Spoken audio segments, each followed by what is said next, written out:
Hey everybody, this is Chef Glenn. I just wanted to share with you a premium breakfast sandwich that's really going to draw in the customer that wants a hearty breakfast in the morning. Features grilled sourdough dressed with a nice black pepper honey butter, Wright Brand Bacon, Jimmy Dean sausage, a beautiful sunny side up egg, smoked Gouda cheese, and a little bit of spinach and tomato to round it out. It's just a delicious, hearty breakfast in the morning. So for the Bistro Breakfast Sandwich, we're going to start with grilled sourdough bread. And we're gonna put a little bit of black pepper honey butter on that.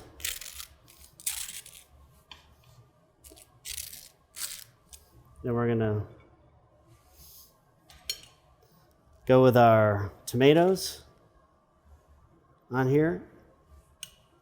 This is gonna be a delicious bright flavor to the sandwich to offset some of the savory richness of the bacon and the sausage.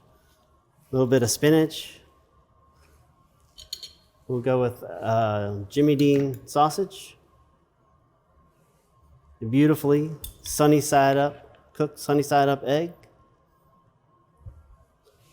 We'll top that with, this is candied bacon. I took Wright Brand Bacon and I baked it in the oven with a little bit of brown sugar.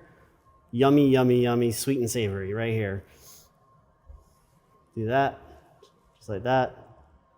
We'll top all this off with smoked Gouda cheese, and our grilled sourdough bread. Just like that. Have a delicious bistro premium breakfast sandwich.